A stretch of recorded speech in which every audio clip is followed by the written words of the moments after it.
Hello guys, ಎಲ್ಲರಿಗೂ ನಮಸ್ಕಾರ. Welcome to my channel. ನೀವೇನಾದರೂ ನನ್ನ ಚಾನಲ್ನ ಸಬ್ಸ್ಕ್ರೈಬ್ ಮಾಡಿಲ್ಲ ಅಂತ ಹೇಳಿದ್ರೆ ಸಬ್ಸ್ಕ್ರೈಬ್ ಮಾಡ್ಕೊಳ್ಳಿ. ಇವತ್ತಿನ ವಿಷಯ ಏನಂತ ಹೇಳಿದ್ರೆ, ಸ್ವಿಗ್ಗಿ ನೀವು ನೋಡಿರ್ಬೋದು. ಬೆಂಗಳೂರಲ್ಲಿ ಆ ಕಡೆ ಈ ಕಡೆ ಸ್ವಿಗ್ಗಿ ಮಾಡ್ತಾಯಿರ್ತಾರೆ ತುಂಬ ಜನ. ಬೆಂಗಳೂರಲ್ಲಿ, ಮಂಗಳೂರಲ್ಲಿ, ಉಡುಪಿಯಲ್ಲಿ, ಈಗ ನಮ್ಮ ಭಟ್ಕಳದಲ್ಲೂ ಕೂಡ ಮಾಡ್ತಿದ್ದಾರೆ. ಲೈಕ್ ಇವರು ಒಂದು ದಿನಕ್ಕೆ ಎಷ್ಟು ಅರ್ನ್ ಮಾಡ್ತಾರೆ ಅಂತ ನಾನು ನಿಮ್ಗೆ ತೋರಿಸ್ಕೊಡ್ತೀನಿ. ನಾನೇ ಸ್ವಂತ ಲೈಕ್ ಫುಡ್ ಡೆಲಿವರಿ ಮಾಡಿದ್ದೀನಿ ಬೆಂಗಳೂರಲ್ಲಿ. ಲೈಕ್ ನಾನು ಒಂದು ಕಂಪ್ನೀಲಿ ವರ್ಕ್ ಮಾಡ್ತಾಯಿದ್ದೆ ಪಾರ್ಟ್ ಟೈಮ್. ಲೈಕ್ ಸಂಡೇ ಏನಾದರೂ ಮನಿ ನೀಡಿದರೆ ನಾನು ಸ್ವಿಗ್ಗಿಗೆ ಹೋಗ್ತಿದ್ದೆ. ಸ್ವಿಗ್ಗಿಯಿಂದ ದುಡ್ಡು ಅರ್ನ್ ಮಾಡ್ತಿದ್ದೆ. ಯಾವ ಥರ ಅರ್ನ್ ಮಾಡಿದ್ದೀನಿ ಅಂತ ನಿಮ್ಗೆ ತೋರಿಸ್ಕೊಡ್ತೀನಿ. ಸ್ವಿಗ್ಗಿಯಲ್ಲಿ ನೀವು ಎಷ್ಟು ಅರ್ನ್ ಮಾಡ್ಬೋದು ಅಂತ ಹೇಳಿದ್ರೆ, ಒಂದು ಮಂತಿಗೆ ಹೆಚ್ಚು ಕಮ್ಮಿ ಅಂತ ಹೇಳಿದ್ರೆ ಒಂದು 40ರಿಂದ 45 ಸಾವಿರ ಈಸಿಯಾಗಿ ಅರ್ನ್ ಮಾಡ್ಬೋದು. ಆಫರ್ ಇದ್ದಾಗ ತುಂಬ ಅರ್ನ್ ಮಾಡ್ಬೋದು ನೀವು. ಲೈಕ್ ಫೆಸ್ಟಿವಲ್ ಇದ್ದಾಗ ತುಂಬ ಆಫರ್ ಕೊಡ್ತಾರೆ. ಒಂದು ಫುಡ್ ಮೇಲೆ 50 ರೂಪಾಯಿ ಎಕ್ಸ್ಟ್ರಾ, 60 ರೂಪಾಯಿ ಎಕ್ಸ್ಟ್ರಾ ಆ ಥರ ಕೊಡ್ತಾರೆ. ಆಫರ್ ಇದ್ದಾಗ ನಿಮ್ಗೆ ಎಷ್ಟು ಬೇಕೋ ಅಷ್ಟು ಅರ್ನ್ ಮಾಡ್ಕೊಳ್ಬೋದು ನೀವು. ನಿಮ್ಗೆ ಇಷ್ಟ ಬಂದಂಗೆ ಲಾಗಿನ್ ಆಗ್ಬೋದು, ಇಷ್ಟ ಬಂದಾಗ ಲಾಗೌಟ್ ಆಗ್ಬೋದು. ಆದರೆ ನಿಮಗೆ ಇನ್ಸೆಂಟಿವ್ ಅಂತ ಒಂದು ಪಾರ್ಟ್ ಬರುತ್ತೆ. ಅದನ್ನು ಬೇಕು ಅಂತ ಹೇಳಿದ್ರೆ ನೀವು ಅವ್ರು ಕೊಟ್ಟಿರ್ತಾರೆ ನಿಮ್ಮ ಗೈಡೆನ್ಸ್, ಅದನ್ನು ನೀವು ಫಾಲೋ ಮಾಡಬೇಕಾಗತ್ತೆ. ಲೈಕ್ 12 ಅವರ್ 10 ಅವರ್ ಲಾಗಿನ್ ಆಗಿರಬೇಕು, 4 ಅವರ್ ಲಾಗಿನ್ ಆಗಿರಬೇಕು, ಆ ಥರ ಅಂತ ಇರುತ್ತೆ. ಅದು 4 ಅವರಲ್ಲಿ ಇಷ್ಟು ಆರ್ಡ್ರ್ ಕಂಪ್ಲೀಟ್ ಮಾಡಿದ್ರೆ ನಿಮ್ಗೆ ಇಷ್ಟು ದುಡ್ಡು ಸಿಗುತ್ತೆ ಅಂತ ಇನ್ಸೆಂಟಿವ್ ಅವರೇ ಕೊಟ್ಟಿರ್ತಾರೆ. ಇವಾಗ ನಾನು ನಿಮಗೆ ಈ ವಿಡಿಯೋ ಮುಖಾಂತರ A to Z ಡೀಟೇಲ್ಸ್ನ ತಿಳಿಸ್ಕೊಡ್ತೀನಿ.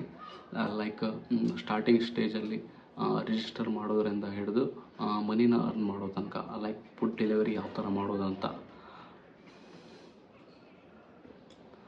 ನೀವೇನಾದರೂ ನನ್ನ ಚಾನಲ್ಗೆ ಸಬ್ಸ್ಕ್ರೈಬ್ ಆಗಿಲ್ಲ ಅಂತ ಹೇಳಿದ್ರೆ ಪ್ಲೀಸ್ ಸಬ್ಸ್ಕ್ರೈಬ್ ಆಗಿ. ಆ್ಯಂಡ್ ದೆನ್ ಇವಾಗ ಸ್ಟಾರ್ಟಿಂಗಲ್ಲಿ ಏನು ಮಾಡಬೇಕಂತ ಹೇಳಿದ್ರೆ, ನೀವು ಸ್ವಿಗ್ಗಿ ಆ್ಯಪ್ ಡೌನ್ಲೋಡ್ ಮಾಡ್ಕೊಳ್ಬೇಕು. ಜಸ್ಟ್ ರೆಫರೆನ್ಸ್ಗೆ ಇನ್ನೊಂದು ಮೊಬೈಲ್ನ ಇಟ್ಕೊಂಡಿದ್ದೀನಿ ನಾನು. ಡೀಟೇಲ್ಸ್ ಆಮೇಲೆ ಏನೇನು ಹಾಕ್ಬೇಕಂತ ಹೇಳ್ತೀನಿ. ಫಸ್ಟ್ ಏನು ಮಾಡಬೇಕಂತ ಹೇಳಿದ್ರೆ, ನಿಮ್ಮದು ಪ್ರೊಫೈಲ್ ಕ್ರಿಯೇಟ್ ಮಾಡಬೇಕು. ಐಡೆಂಟಿಟಿ ಪ್ರೂಫ್, ಪ್ಯಾನ್ ಕಾರ್ಡ್, ಆಮೇಲೆ ಡ್ರೈವಿಂಗ್ ಲೈಸೆನ್ಸ್, ಆಮೇಲೆ ನಿಮ್ಮದೊಂದು ಫೋಟೋ, ಲೈಕ್ ಸೆಲ್ಫಿ ಫೋಟೋ ಮೊಬೈಲಲ್ಲೇ. ಅದನ್ನು ನೀವು ಸ್ವಿಗ್ಗಿ ಅವ್ರಿಗೆ ಸಬ್ಮಿಟ್ ಮಾಡಬೇಕು. ದೆನ್ ಆಫ್ಟರ್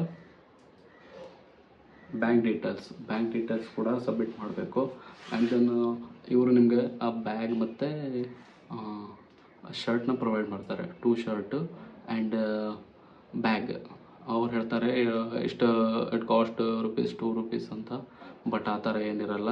ಅದೇ ಅವರು ನಿಮಗೆ 1700 ಸಮಥಿಂಗ್ ಅಂತ ಪೆನಲ್ಟಿ ಚಾರ್ಜ್ನ ಹಾಕ್ತಾರೆ. ನಿಮಗೆ ಒಂದು ಸ್ವಲ್ಪ ಪೆನಲ್ಟಿ ಹಾಕ್ತಾರೆ. ಅದರಲ್ಲೇ ಈ ಬ್ಯಾಗ್ ಹಾಗೆ ಟಿ ಶರ್ಟ್ ದುಡ್ಡು ಅವರೇ ರಿಕವರಿ ಮಾಡ್ಕೊಳ್ತಾರೆ. ಅಂದರೆ ಅವರು ಒಂದೇ ಸಲ ಹಾಕಲ್ಲ, ವಾರಕ್ಕಿಷ್ಟು 500 600 ಆ ಥರ ಹಾಕಿಬಿಟ್ಟು ನಿಮ್ಮಿಂದ ದುಡ್ಡನ್ನ ರಿಕವರಿ ಮಾಡ್ಕೊಳ್ತಾರೆ. ಆ ಬ್ಯಾಗ್ ಹಾಗೆ ಟಿ ಶರ್ಟ್ದು. ಆ್ಯಂಡ್ ದೆನ್ ಬ್ಯಾಂಕ್ ಡೀಟೇಲ್ಸ್ ಎಲ್ಲನೂ ಹಾಕಬೇಕು. ಹಾಕಿದ್ಮೇಲೆ ಸ್ವಿಗ್ಗಿ ಅಕೌಂಟು ಒಂದು 2 ಡೇಸಲ್ಲಿ ಆ್ಯಕ್ಟಿವೇಟ್ ಆಗುತ್ತೆ. ನಿಮ್ಮ ಅಕೌಂಟು ಆ್ಯಕ್ಟಿವೇಟ್ ಆದಮೇಲೆ ನೆಕ್ಸ್ಟ್ ಏನಂತ ಹೇಳಿದ್ರೆ, ಇಲ್ಲಿ ಆನ್ಲೈನ್ ಅಂತ ಬರ್ತಿದೆ ನೋಡ್ಬೋದು. ಅದು ಆಫ್ಲೈನ್ ಇರುತ್ತೆ, ನೀವು ಆನ್ಲೈನ್ ಮಾಡ್ಕೊಳ್ಬೇಕು. ದೆನ್ ಆಫ್ಟರ್ ನಿಮಗೆ ಆರ್ಡರ್ಸ್ ಬರ್ಲಿಕ್ಕೆ ಸ್ಟಾರ್ಟ್ ಆಗುತ್ತೆ. ಇವಾಗ ನೋಡ್ಬೋದು ನನ್ನ 1 ಡೇಸ್ ಥಿಂಗು 792. ಎಷ್ಟು ಅವರು 10.50 ಅಂದರೆ 11 ಅವರ್ ವರ್ಕ್ ಮಾಡಿದ್ದೀನಿ. ಹಾಗೆ ಇನ್ಸೆಂಟಿವ್ ಕೂಡ ನೋಡ್ಬೋದು, ₹140 ಅರ್ನ್ ಮಾಡಿದ್ದೀನಿ. ಹಾಗೆ ₹120 ಕೂಡ, ಇದು ಕೂಡ ಆ್ಯಡ್ ಆಗುತ್ತೆ. 800 plus 140 plus 150 plus and then 140 order ಬಂದಾಗ ಈ ಥರ ಆಗುತ್ತೆ ನೋಡಿ. ₹27 ಆರ್ಡರ್ ಬಂದಿದೆ. ಇದನ್ನ ನೀವು ಎಕ್ಸೆಪ್ಟ್ ಮಾಡಬಹುದು, ಅಥವಾ ರಿಜೆಕ್ಟ್ ಕೂಡ ಮಾಡ್ಬೋದು. ಈ ಥರ ಸೌಂಡ್ ಬರುತ್ತೆ ಆರ್ಡರ್ ಬಂದಾಗ. ಆ್ಯಂಡ್ ದೆನ್ ಇನ್ಸೆಂಟಿವ್ ಪಾರ್ಟ್ ಎಲ್ಲ ನೆಕ್ಸ್ಟ್ ಡೇ ಕ್ಯಾಲ್ಕುಲೇಟ್ ಆಗುತ್ತೆ. ನೋಡ್ಬೋದು 1200 ಇನ್ಸೆಂಟಿವ್ ಎಲ್ಲ ಸೇರಿ ನಮ್ಗೆ ಬಂದಿದ್ದು. ಆ್ಯಂಡ್ ದೆನ್ ನಾವು ಎಷ್ಟು ಅರ್ನ್ ಮಾಡಿದ್ದೀವಿ ಅಂತ ಎಲ್ಲ ಡೀಟೇಲ್ಸ್ನ ಇಲ್ಲಿ ತಿಳ್ಕೊಳ್ಬೋದು. ಮಲ್ಟಿಪಲ್ ಆರ್ಡರ್ ಹೊಡ್ತಿದ್ರು ಅದು ಕೂಡ ತಿಳ್ಕೊಳ್ಬೋದು. ಹಾಗೆ ಇದು ನೆಕ್ಸ್ಟ್ 1015 ಆರ್ಡರ್ ಕಂಪ್ಲೀಟ್ ಮಾಡಿದ್ದೀನಿ ಖಾಲಿ 4.3 ಅವರಲ್ಲಿ. ನೋಡ್ಬೋದು 1002 ಅರ್ನ್ ಮಾಡಿದ್ದೀನಿ. ಈಗ ನೋಡ್ಬೋದು ಫಸ್ಟ್ ಆರ್ಡರ್ ನಂಗೆ ಹೊಡೆದಿದೆ 12:16ಕ್ಕೆ. ನಾನು ಲಾಗಿನ್ ಆಗಿದ್ದು 12 ಗಂಟೆಗೆ. ನೋಡಿ ₹33, 4.83 ಕಿಲೋಮೀಟರ್ಗೆ. ಇಲ್ಲೇ ನಿಯರ್ ಬೈ ಇದೆ, ಹೋಗಿ ಪಿಕಪ್ ಮಾಡ್ತೀನಿ. ಈ ಥರ ಬಂದಾಗ ಇದೊಂದು ಸೌಂಡ್ ಬರುತ್ತೆ, ಕರ್ರ್ ಅಂತ ಕರ್ಕಶವಾದ ಸೌಂಡು. ಎಕ್ಸೆಪ್ಟ್ ಮಾಡಿ ಬಂದಾಗ ಡಬಲ್ ಆರ್ಡ್ರ್ ಹೊಡಿತು ನಿಮಗೆ, ಡ್ಯುಯಲ್ ಆರ್ಡ್ರ್. ಒಂದೇ ಹೋಟ್ಲಲ್ಲಿ 2 ಆರ್ಡ್ರ್ ಹೊಡೆದಿದೆ. ನೆಕ್ಸ್ಟ್ ಏನು ಮಾಡಬೇಕಂದ್ರೆ ಇಲ್ಲಿ ಮ್ಯಾಪ್,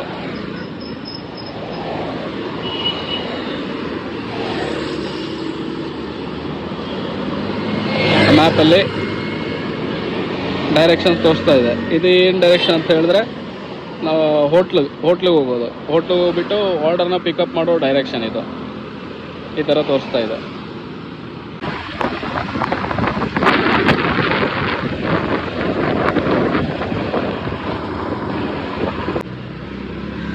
ಒಮ್ಮೆ ಲೊಕೇಶನ್ಗೆ ಅಂದರೆ ಹೋಟೆಲ್ ಲೊಕೇಶನ್ಗೆ ರೀಚ್ ಆದಮೇಲೆ ಮ್ಯಾಪ್ನ ಡಿಸ್ಕಂಟಿನ್ಯೂ ಮಾಡಿಬಿಟ್ಟು ನೆಕ್ಸ್ಟ್ ನಿಮ್ಮ ಸ್ವಿಗ್ಗಿ ಇದಕ್ಕೆ ಬನ್ನಿ, ವನಸ್ ಹೋಟೆಲ್ ವನಸ್. ಇಲ್ಲಿ ಅಂದರೆ ರೀಚ್ ಆಗ್ತಾ ಇದ್ದಂಗೆ ರೀಚ್ ಟು ಪಿಕಪ್ ಲೊಕೇಶನ್ ಅಂತ ಕೊಡಿ.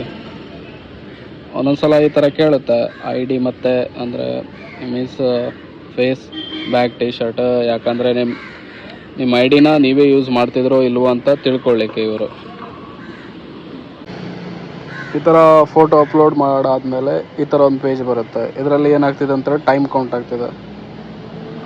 ಟೈಮ್ ಏನಕ್ಕೆ ಕೌಂಟ್ ಆಗುತ್ತೆ ಅಂತ ಹೇಳಿದ್ರೆ ವೇಟಿಂಗ್ ಟೈಮು. ಈ ಟೈಮ್ ಪ್ರಕಾರ ನಿಮಗೆ ಅಂದರೆ ದುಡ್ಡು ಕೊಡ್ತಾರೆ, ವೇಟಿಂಗ್ ಚಾರ್ಜ್ ಇಂತಿಷ್ಟಂತ ಅಮೌಂಟ್ ಕೊಡ್ತಾರೆ. ಲೈಕ್ 3 ರೂಪೀಸ್, 5 ರೂಪೀಸ್ ಆ ಥರ ಕೊಡ್ತಾರೆ. ಆಮೇಲೆ ನೆಕ್ಸ್ಟು ಆರ್ಡ್ರ್ ರಿಸೀವ್ ಮಾಡ್ಲಿಕ್ಕೆ ಹೋದಾಗ ಅವರೊಂದು OTP ಹೇಳ್ತಾರೆ. ಆ OTP ಇಲ್ಲಿ ಎಂಟರ್ ಮಾಡಬೇಕಾಗುತ್ತೆ. ಅದನ್ನು ನೆಕ್ಸ್ಟ್ ಪ್ರೊಸೆಸಲ್ಲಿ ತಿಳಿಸ್ಕೊಡ್ತೀನಿ.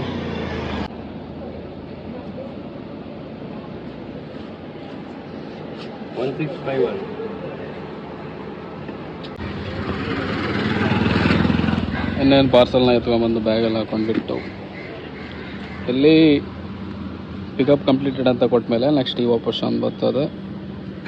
ನೆಕ್ಸ್ಟ್ ಇಲ್ಲಿ ಮ್ಯಾಪ್ ಕ್ಲಿಕ್ ಮಾಡಿದೆ, ಯಸ್. ಆಮೇಲೆ ಕಸ್ಟಮರ್ ಲೊಕೇಶನ್ ತೋರಿಸುತ್ತೆ. ಇವಾಗ ಕಸ್ಟಮರ್ ಲೊಕೇಶನ್ಗೆ ಹೋಗಬೇಕು. ಕಸ್ಟಮರ್ ಲೊಕೇಶನ್ ಇಲ್ಲಿಂದ 1.9 ಕಿಲೋಮೀಟ್ರ್ ಇದೆ. ಒಂದು ಸಲ ಕಸ್ಟಮರ್ ಲೊಕೇಶನ್ ರೀಚ್ ಆದಾಗ ಡನ್ ಕೊಟ್ಟುಬಿಟ್ಟು ಬ್ಯಾಕ್ ಬನ್ನಿ. ಇಲ್ಲಿ ರೀಚ್ಡ್, ಆ್ಯಕ್ಚುಲಿ ನಾನು ಫಸ್ಟ್ ಡೆಲಿವರಿ ಮಾಡಾಗಿದೆ, ಸೆಕೆಂಡ್ ಡೆಲಿವರಿ ಪ್ರೊಸೆಸ್ ಎಲ್ಲ ಸೇಮೇ ಸೈ. Second customer delivery reach to customer location ಅಂತ ಕೊಡಿ. ಆಮೇಲೆ ಅವ್ರಿಗೆ ಕಾಲ್ ಮಾಡಿ ನೀಡ್ ಡೈರೆಕ್ಷನ್ ಅಂತ ಕೊಡಿ.